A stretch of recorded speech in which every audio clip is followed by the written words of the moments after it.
नमस्कार, फर्स्ट बिहार झारखंड में आपका स्वागत है। मैं राहुल ओझा आपके साथ। कृषि बिल के खिलाफ लगातार किसान आंदोलन पर है। दिल्ली बॉर्डर को सील किया गया है और इससे जो परेशानी है वो काफ़ी और ज़्यादा बढ़ती जा रही है। किसान जो है वो पीछे हटने का नाम नहीं ले रहे हैं। सरकार भी जो उनकी मांगे हैं वो पूरी करने को तैयार नहीं है। सरकार ये कह रही है कि हम आपको संशोधित करके जो कानून है वो हम दे रहे हैं, लेकिन इस प्रस्ताव को लगातार नामंजूर किसान कर रहे हैं। तो सरकार जो है वो बात मानती हुई नजर नहीं आ रही है कि बिल को वापस सरकार नहीं लेगी किसी भी कीमत पर, ये सरकार कह चुकी है। जिसके बाद से जो तनातनी है वो दिल्ली बॉर्डर पर बरकरार है। लगातार जो किसानों का आंदोलन है वो और धारदार होता जा रहा है और इस बीच जो एक याचिका है वो दाखिल की गई थी सुप्रीम कोर्ट में। महत्वपूर्ण जो सुनवाई है वो होगी। सुप्रीम कोर्ट आज ये फैसला करेगा। इस पर सुनवाई होगी कि क्या जिस तरीके से रास्ते को घेरा गया है, रास्ता ब्लॉक किया गया है, किसान जिस तरीके से आंदोलन कर रहे हैं, जो तरीका अपनाया गया है, क्या वो आंदोलन का तरीका जो है वो ठीक है। साथ ही साथ आपको बता दें कि ये भी याचिका में कहा गया है कि किसानों को एक वैकल्पिक जो जगह है वो दे दी जाए। किसान ऐसे बॉर्डर को सील नहीं करे। जाहिर सी बात है कि लोगों को परेशानी हो रही है, जो आवश्यक सेवाएं हैं वो बाधित हो रही है, मेडिकल सर्विसेज जो हैं वो बाधित हो रही है, तो ये कहीं से भी उचित नहीं है। उनको वैकल्पिक व्यवस्था जो है वो दे दी जाए।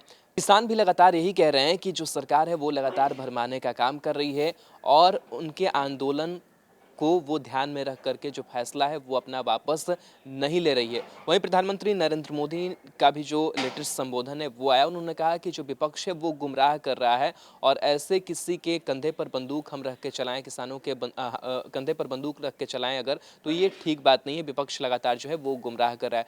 तो किसान और केंद्र सरकार लगातार आपस में जो तनातनी है वो बरकरार है और किसान यही चाहते हैं कि तीनों जो कृषि बिल है वो उससे पूरी तरीके से वापस लिया जाए, बल्कि सरकार ये करे कि नहीं हम उसमें संशोधन करेंगे, उसे पूरी तरीके से वापस हम नहीं ले सकते हैं। तो यही जो तनातनी है वो बरकरार है और आज जो सुप्रीम कोर्ट में सुनवाई है वो महत्वपूर्ण सुनवाई जो है वो होनी है।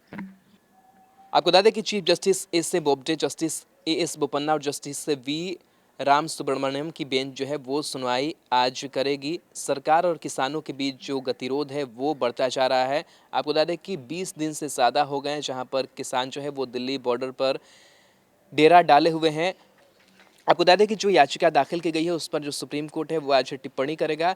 याचिका में कहा गया है कि लोगों को हटाना आवश्यक है क्योंकि इससे सड़कें जो हैं वो ब्लॉक हो रही हैं। साथ ही साथ लोग इकट्ठे इतने संख्या में हो रहे हैं तो कोरोना संक्रमण का भी जो खतरा है वो दिल्ली में बढ़ेगा। याचिका कानून की पढ़ाई कर रहे ऋषभ शर्मा ने दायर की है। अर्जी में आगे कहा गया है कि प्रदर्शनकारियों को सरकार द्वारा आवंटित तय स्थान पर स्थानांतरित किया जाना चाहिए। प्रदर्शन के दौरान सोशल डिस्टेंसिंग का पालन और मास्क का जो इस्तेमाल है वो किया जाना चाहिए। अर्जी में कहा गया कि सुप्रीम कोर्ट केंद्र सरकार को किसानों की मांग पर विचार करने का निर्देश दे। याचिका में एनएचआरसी से किसानों पर हमले के संबंध में मानवाधिकार उल्लंघन से जुड़ी जांच रिपोर्ट सौंपने का निर्देश जो है वो दिया गया है। तो कुछ जो सुनवाइयां हैं वो भी लगातार चल रही है सुप्रीम कोर्ट में और जो टिप्पणियां हैं वो की जा रही है। 20 दिन से ज़्यादा जो है वो किसान आंदोलन लगातार कर रहे हैं। किसान लगातार सरकार के प्रस्ताव को ठुकरा रहे हैं। साथ ही साथ आज की अगर बात करें तो दिल्ली नोएडा को जोड़ने वाले चिल्ला बॉर्डर को ब्लॉक करने का भी जो किसानों ने ऐलान है वो किया है।